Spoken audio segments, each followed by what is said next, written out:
Hello বিয়ান, আসসালামু আলাইকুম। তো আজকে রান্না করবো হচ্ছে যে কাঁঠালের বিচি দিয়া, ডাটা দিয়ে, আলু দিয়ে বল মাছ রান্না করবো। তো আগে আমি বল মাছটা কষাই নেবো, তো এই জন্য সরষের তেল দিয়ে দিছি, আর এর মধ্যে হলুদ, মরিচ আর লবণ এগুলো দিয়ে দিতে আছে, সাথে একটু আদা বাটা আর এসে যায় রসুন বাটা। আর ওই রকম পেঁয়াজ দিতেছি না, কারণ এটা হচ্ছে যে আমি মাছটা যেহেতু কষামো, আর তাছাড়া আমি যখন তরকারিটা কষামো ওই সময় তো আমি পেঁয়াজ দিমই, হলুদ দিমই। তো এই জন্য হলুদের পরিমাণটা একটু কমই দিলাম, মশলার পরিমাণটা একটু কমই দিলাম, মানে কোনো রকম একটু মাছটা একটু কষাই নিলাম। যে মাছটা তো আর মানে অমনি তো তার কাঁচা দেওয়া যায় না, তো কষায় দিলাম আর কি। তো দুইটা কাঁচামরিচ দিয়ে ডাইকা দিলাম। তো কিছুক্ষণ পরে এই যে ঢাকনাটা উঠাই দেখতেছি যে একটু পানি লাগবো, তো একটু পানি দিলে মাছটা সুন্দর মতন আর কি সিদ্ধ হইব। আমি একটু পানি, অল্প পরিমাণে পানি দিছি, দিয়ে ডাইকা দিলাম। তো ডাইকা দেওয়ার কিছুক্ষণ পরে আবার আমি ঢাকনাটা উঠাই দেখলাম যে না, এখন আমি মানে এটা নামাইনি, যেহেতু আমি আবার ডাটার তরকারির উপরে দিব মাছটা, তো ওই সময় তো সিদ্ধ হইব, বেশি সিদ্ধ হইলে তো আবার ভাঙিয়া যাইব।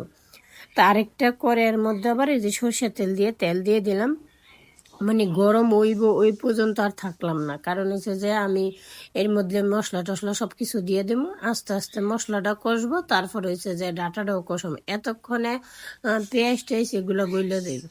এই জন্য সম্পূর্ণ যেটুকু আসছিল ভাবলাম যে পুরাটাই লাগবো, যেহেতু সাথে আলু আছে, এই জন্য আবার পুরাটা হলুদ মরিচ সব দিয়ে দিলাম, সাথে একটু আদা বাটাও দিয়ে দিছি। তো ওইটার আমি ভিডিওতে নিতে ওইভাবে মনে ছিল না। আর এটা হয়েছে যে সব কিছু মশলা কষানো হয়েছে, এখন এই যে কাঁঠালের বিচি, ডাটা আর আলু, তো একটা যেহেতু ছোট ছোট ওই সব কিছু একটার মধ্যে সারে নেই, তো এই জন্য আমি আবার দুই ভাগে নিলাম, যে আলু দিয়ে একসাথে নিলাম আর ডাটা আর কাঁঠালের বিচি আলাদা পেলাই নিলাম। তো এখন আমি একটু ভালো করে কষাই নিব, যদি আমি ভালো করে মানে ডাটার এই না কষাই পরে ডাটাটা খাইতে ওইরকম ভালো লাগবে না, আর পানসা লাগবে। তো এই জন্য একটু রাইকা দিলাম, আর একটু কাঁচামরিচ দিয়ে দিছি, কারণ আমার মশলা কষানোর মধ্যে কাঁচামরিচ দেওয়ানোর দরকার ছিল, তো আমি ওইটা ভুলে গেছি। কারণ আমি যখন আদা বাটাটা দিছি ওই ভিডিওটা নিতে ভুলে গেছি, আমি ভাবছি যে ভিডিও চালু চলতেছে, কিন্তু ভিডিওটা আমি চালু করছিলাম না। পরবর্তীতে যে আমার যে খেয়াল হয়েছে যে আমি তো ভিডিওটা চালুই করিনি, তো এই জন্য এটা আর দেখাইতে পারলাম না। তো ঢাকনাটা ওটা আমি একটু মানে কষায় নিতেছি, যে একটু যদি ভালো করে ডাটাটা কষানো না হয়, কাঁঠালের বিচিটা কষানো নেওয়া হয়, তাহলে দেখা যাইতেছে কি তরকারিটা একবারে আডা আডা হইব, সুন্দর হইব। আর যদি এগুলো একটু শীতও কম হয়, তাইলে ওইভাবে খাইতে ভালো লাগবে না। তাই যে যেহেতু আমার তরকারি কষানো হয়ে গেছে, তা আমি একেবারে এতটুকু পানি দেবো, বেশি দেবো না, কারণ মাছ যে কষাইছি ওটার মধ্যে আবার ঝোল আছে। তো এর চেয়ে বেশি যদি আমি দিই তাহলে কড়াইতে সারবো না। তো আমি একটু ডাইকা দিলাম, যখন বলক উঠবো ওই সময় মাছটা দিব। তো এই যে ডাকনা উঠায় দেখতেছি বলক এসে পড়ছে। তো মোটামুটি তরকারিটা কিন্তু এখন সিদ্ধ হয়ে গেছে।